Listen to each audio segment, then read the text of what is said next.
Okay, so let's get that out of the way. We'll start, Russell. Just tell me who you are and where we are today and what you do. So my name is Russell Fayant, and we're here at the Gabriel Dumont Institute, SUNTEP Regina, where I work. And I'm a faculty member here, and I teach in the SUNTEP program. I'm also a grad of the program, and I've been teaching here for 11 years. So can you explain to me what the SUNTEP program is? Sure. So SUNTEP is a program of the Gabriel Dumont Institute, which is the educational arm of the Métis Nation of Saskatchewan. And SUNTEP specifically is a Métis teacher education program.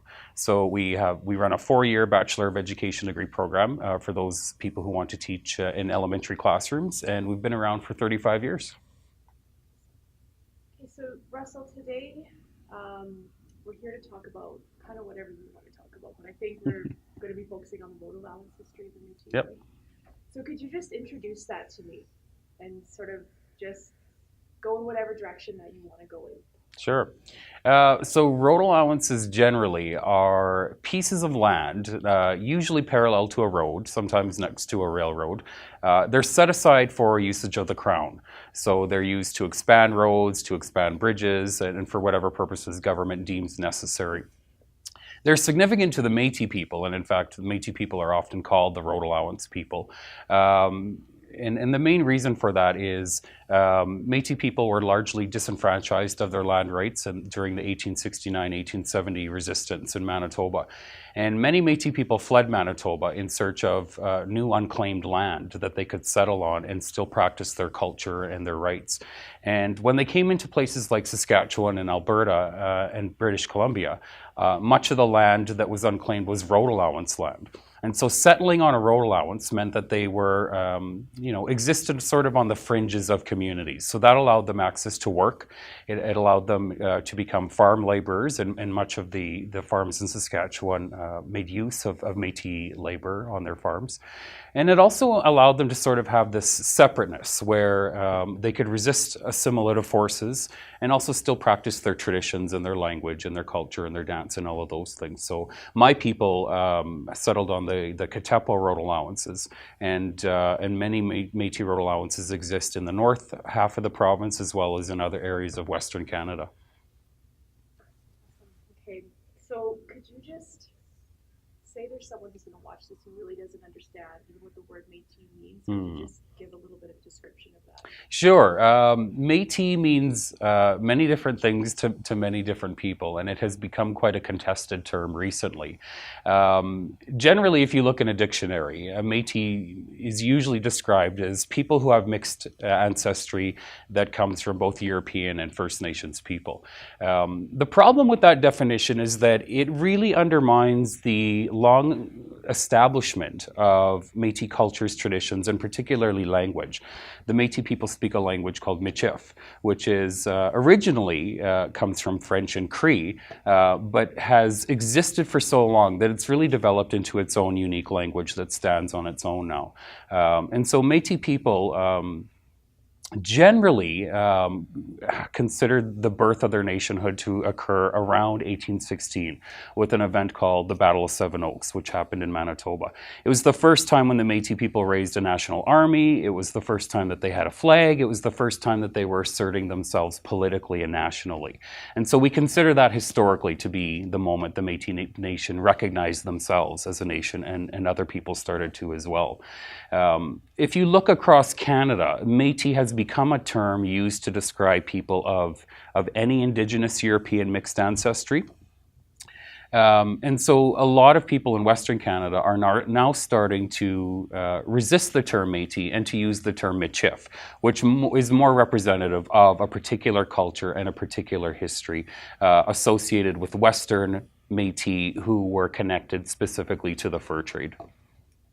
Okay, so you sort of already did this, but could you maybe just sort of mention some misconceptions that people might have about Métis culture or Métis people? Yep. So I guess the biggest misconception is that people say, "Oh, you're half First Nations and you're half European." For myself and for many Métis people in my community and many other Métis communities, if I look at my genealogy, Métis people have been intermarrying other Métis people for 200 years. I have to go back 200 plus years to find a First Nations or European ancestor in my genealogy, and so I don't feel like I'm half anything. I feel like I'm 100% Métis. I feel like it's a culture that can stand on its own now. So I think that that's the biggest misconception. And for many years, non-status First Nations people who had lost their status through all sorts of, assimilative practices and enfranchisement acts, going to war, that sort of thing.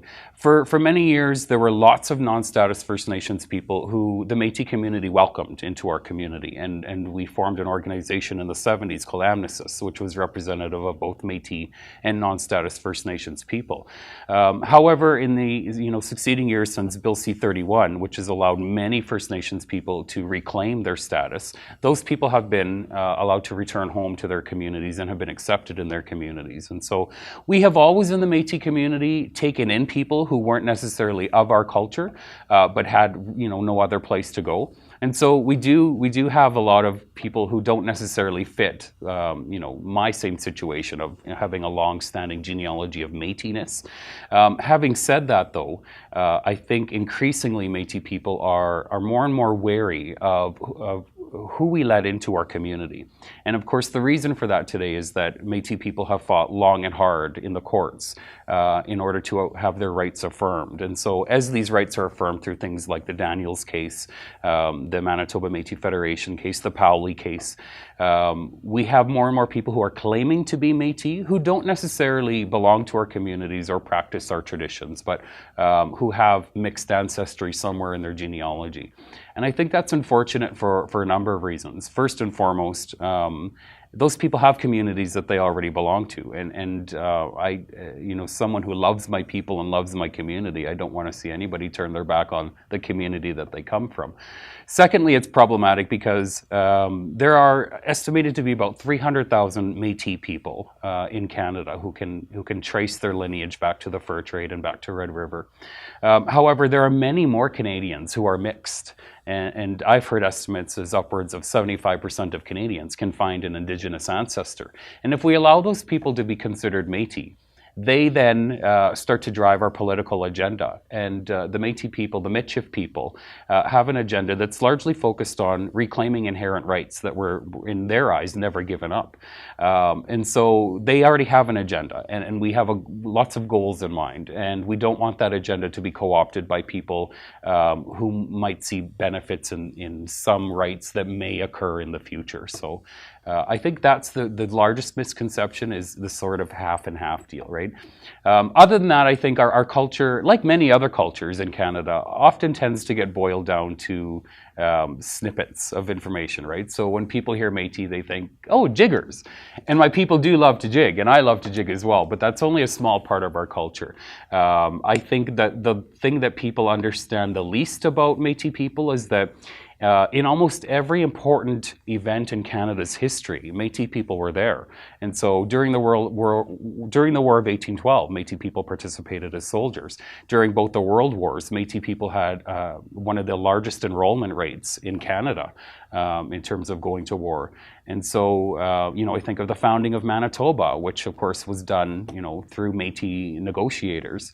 I think of the Northwest Resistance, in which Canada sort of was finally awakening to this idea that Métis and First Nations people weren't going to just, accept, crappy little pieces of land and to have their rights exchanged for those pieces of land. So when I teach Métis history, so that's the point that I try to get across to my students, is that we have a rich and beautiful culture, but our history has proven time and time again that we have helped to shape Canada, even prior to Canada even being a nation, because of course Métis people precede Canada by about 100 years. So.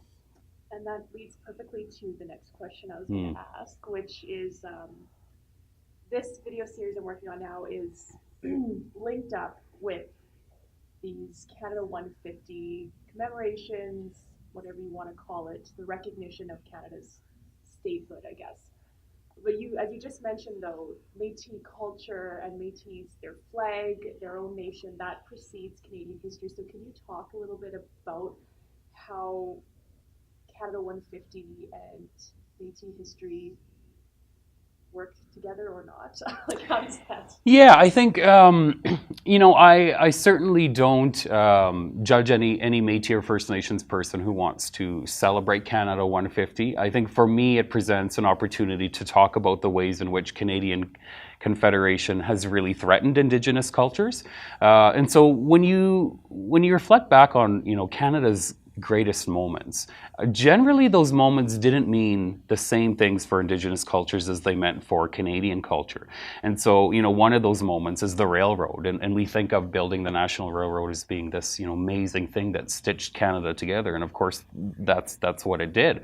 What we don't often hear is the amount of land that was taken from Indigenous peoples to build that railroad, the amount of bison who both Métis and Plains First Nations people depended upon, that whose migrations were disrupted through the railroad, the amount of labor that was lost, the amount of rights that were lost through the acquisition of that land, and through the treaty-making process, which was often done, you know, at a time in a context in which Indigenous peoples weren't necessarily equal to European peoples. So, you know, I think of lots of moments in Canada which Canadians are proud to celebrate, and I am a Canadian. I do pay my taxes like other people, and I enjoy all the rights and privileges that come along with being a Canadian. But when I look at these big moments that we look back on in Canada and say that's when we became a nation, I also think those same moments, in many cases, are when Indigenous nationhoods were undone.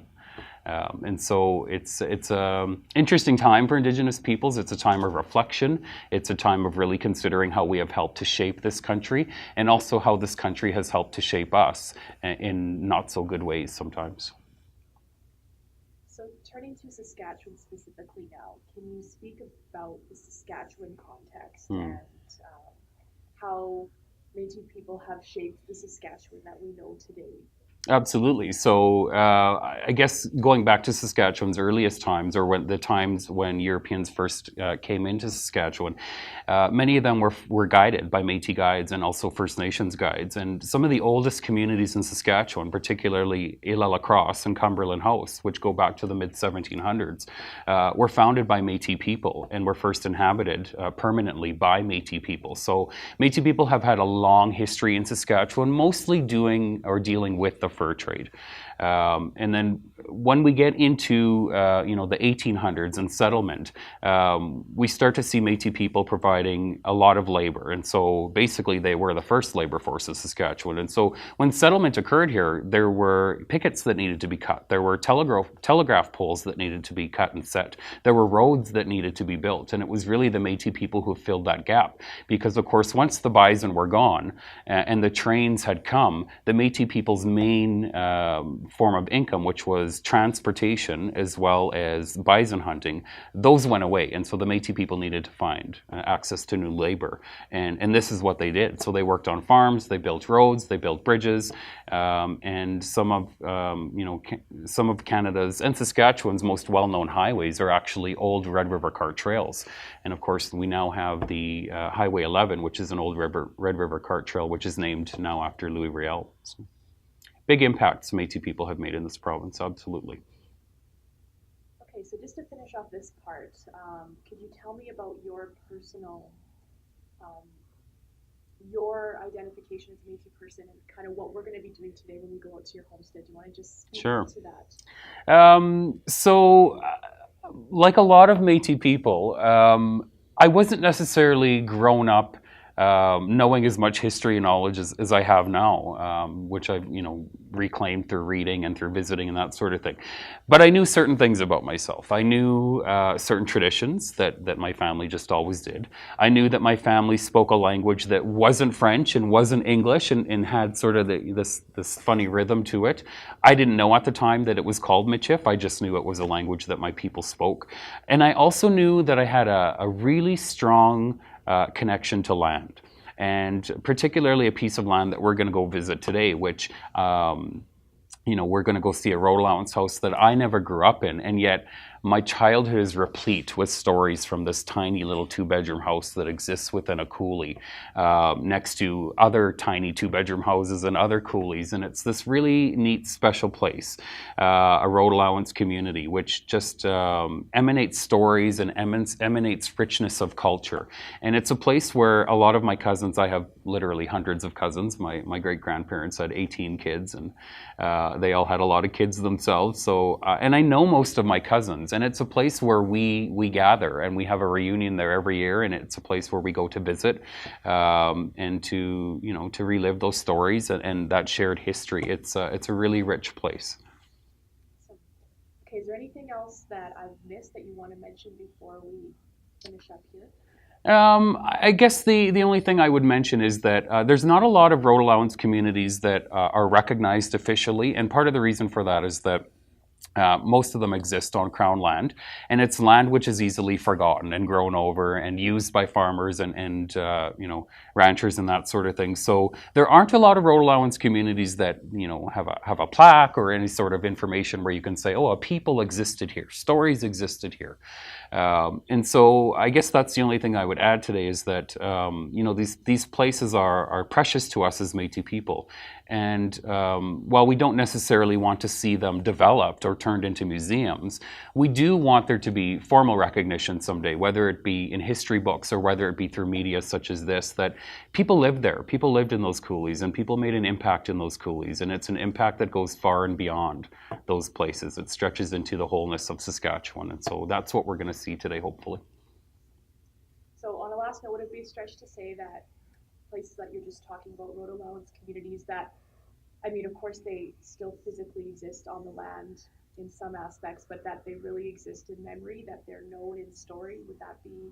Absolutely. And Métis people, like many Indigenous peoples, we're largely an oral people for many, many years. And so those stories do exist still in our minds and our hearts. And when we gather, we tell those stories. Although there's nothing quite, you know, as powerful as being able to touch the place that those stories exist from. And so, you know, I think Canada 150 reminds us that Canadians have those places virtually everywhere, whether they be our legislatures or whether they be monuments or statues, or, you know, we have places where we can go and touch them and say, this is where Canadian history lives and was born. And I think for Indigenous people, you know, definitely we have the land, but I think more and more younger people would appreciate having places that they could actually recognize as reflecting back their traditions and histories and stories. So the last thing, how important would you say is place in shaping identity? I would say that it is, you know, in and amongst language, probably the most important thing. There's a lot of diversity in the Métis community, and my people, who were traditionally buffalo hunters, are quite at home in the plains and quite at home in coulees and in valleys, and that's where we've existed for a long time. And it's shaped who we are. It's shaped the fact that, you know, my uncles are all hunters and could, you know, go build a cabin basically anywhere. And it's shaped our interactions with people, with both First Nations and settlers, because of course we have a lot more contact down here in the south. In the north, it's different. While there are Métis people up north who come from Red River originally, it's a different type of lifestyle up there. It's not and was never a buffalo hunting lifestyle. It's a lifestyle that depends on the bush and on fishing and on hunting large animals and fur trapping and that sort of thing. So there's a lot of diversity within the Métis community, and I think we'll see a good picture today of what a Southern Métis road allowance community looks like. But certainly I want people to understand that it's just one piece of the puzzle, and there are many other types of road allowance communities that exist. Awesome. Okay, I think I'm going to leave it there. Perfect.